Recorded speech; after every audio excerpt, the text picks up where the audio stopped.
A tentativa de Alexandre de Moraes de escapar da Lei Magnitsky fracassou de forma miserável. Ele pediu compaixão, tentou abrir um canal de negociação, mas os Estados Unidos fecharam a porta na cara dele. A resposta do vice-secretário de Estado foi devastadora e clara. Não há acordo, não há conversa, não há compaixão para quem, segundo eles, usurpou o poder ditatorial. O recado foi dado. Ele vai pagar pelo que fez e não adianta mais chorar. Antes da gente começar, sejam todos muito bem-vindos. Eu sou Jonas Augusto e esse é o Orgulho Soberano. Se você é novo por aqui, te faço um convite, se inscreva no canal para receber novos conteúdos e se você já é de casa, já clica no like para ajudar o canal. Bora lá? Vamos tentar entender juntos a profundidade e a gravidade do que aconteceu, porque este, para mim, é um dos capítulos mais humilhantes da história recente da diplomacia brasileira e certamente o mais doloroso para a biografia de Alexandre de Moraes. A gente precisa primeiro pintar o quadro completo. Depois de ser oficialmente sancionado pela Lei Magnitsky, de ter seu nome colocado na lista de violadores de direitos humanos e de ver seu mundo de privilégios internacionais começar a ruir, o ministro, que por tanto tempo se mostrou um gigante inabalável, parece ter percebido que estava em um beco sem saída. A pressão é imensa. A gente viu seus colegas de Supremo Tribunal Federal começando a se afastar, viu a grande mídia mudando o tom, viu o poder financeiro como o Bradesco, sinalizando que vai cumprir a lei americana. O cerco se fechou de tal maneira que a única saída que restou a Moraes foi a mais improvável de todas. A de tentar um gesto de humildade, de pedir clemência. Eu fico imaginando a cena. O homem que nunca demonstrou um pingo de compaixão, que tratou idosos e mães de família com uma dureza implacável, que debochou de seus alvos agora nos bastidores através dos canais que lhe restavam, tentando abrir uma porta de negociação com Washington. Ele deve ter pensado que talvez a diplomacia pudesse resolver, que um acordo de bastidores pudesse aliviar as sanções, que uma conversa pudesse fazer os americanos pegarem mais leve, mas ele se enganou, e se enganou feio. A resposta dos Estados Unidos não veio por uma nota diplomática secreta. Ela veio a público de forma brutalmente clara e calculada para que o mundo inteiro ouvisse. E veio pela voz de ninguém menos que Christopher Landau, o vice-secretário do Departamento de Estado, o braço direito do secretário Marco Rubio. A mensagem que ele publicou no X e que a embaixada americana no Brasil fez questão de republicar não foi uma resposta, foi uma sentença. Foi a porta sendo batida na cara de Moraes. Com toda a força, outra força. Eu quero que a gente analise com calma as palavras do Landau, porque elas são de uma dureza e de uma precisão impressionantes. Ele começa falando sobre a separação de poderes, a base de qualquer democracia. E aí ele vai direto ao ponto. O que está acontecendo agora no Brasil ressalta este ponto.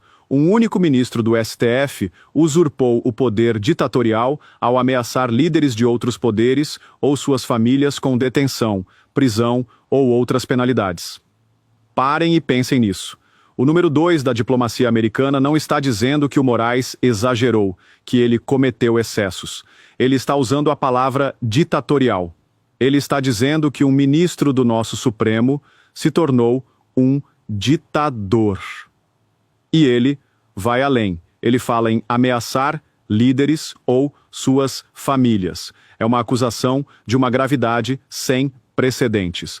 E ele continua, e aqui ele joga a pá de cal na tentativa de diálogo do Moraes. Sempre é possível negociar com líderes dos poderes executivos ou legislativos de um país, mas não com um juiz que deve manter a aparência de que todas as suas ações são ditadas pela lei. Assim, nos encontramos em um beco sem saída. Essa, para mim, é a parte mais devastadora. O que o governo americano está dizendo é: com você, Alexandre, não tem conversa. Com políticos a gente negocia, a gente barganha, a gente encontra uma saída. Mas você não é um político, você é um juiz. E como juiz, você deveria seguir a lei. Como você não seguiu, como você agiu como um tirano, não há nada para negociar. Você está em um beco sem saída que você mesmo criou. É a desqualificação completa de Moraes como um interlocutor válido. É dizer que ele se tornou um problema tão grande, tão anômalo, que não há mais solução diplomática para ele. E a humilhação final vem na conclusão da mensagem de Landau. Se alguém conhecer um precedente na história humana em que um único juiz, não eleito, tenha assumido o controle do destino de sua nação, por favor, avise. É uma ironia cortante, um deboche disfarçado de pergunta retórica. Ele está, na prática, chamando o Moraes de uma anomalia histórica, de uma figura bizarra que não tem paralelo na história da humanidade. É a forma mais elegante de chamar alguém de aberração. Agora vamos conectar isso com a análise brilhante que a Ana Paula Henkel fez sobre o conceito de compaixão.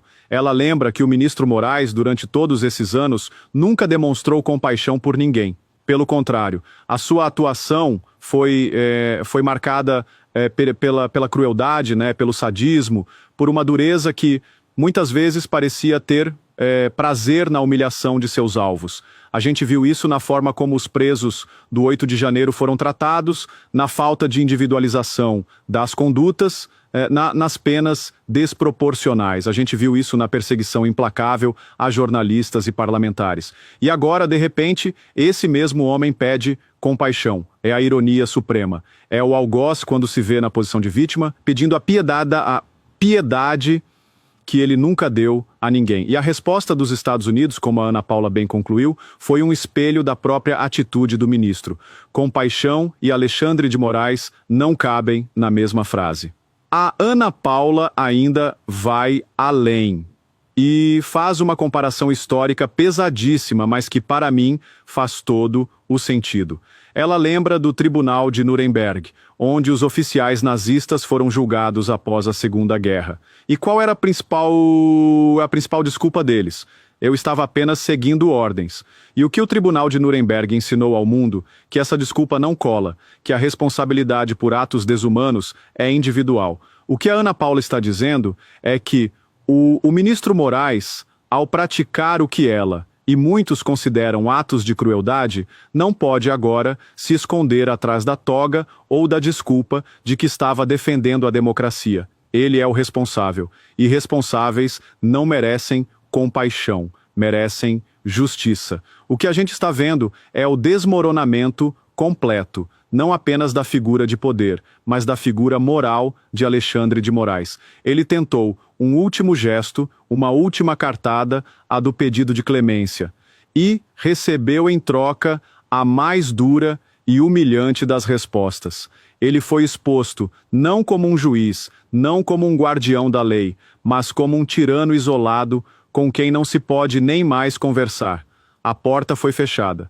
A negociação acabou antes de começar. E o recado, como eu disse no início, foi muito claro. Ele vai pagar pelo que fez. E não adianta mais chorar. Essa situação toda me faz pensar sobre a natureza do poder. O poder, quando não tem freios, quando não tem contrapesos, ele corrompe de uma forma que a pessoa começa a se achar infalível, divina. Ela realmente acredita que as suas vontades são a lei. E o Alexandre de Moraes, com o silêncio do Senado, com o aplauso da mídia, com a submissão de seus colegas, chegou a esse ponto. Ele realmente acreditou que era o dono do Brasil. E o que os Estados Unidos estão fazendo agora é simplesmente mostrar a ele que ele não é.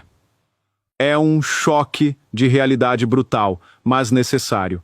É a lição de que, no mundo, ainda existem forças maiores do que a caneta de um ministro do STF. E que a justiça, mesmo que demore, mesmo que venha de longe, uma hora chega. E quando ela chega, ela não costuma pedir licença nem ter compaixão com quem nunca teve compaixão com ninguém. Essa história é um retrato impressionante de como o jogo do poder pode virar de uma hora para outra.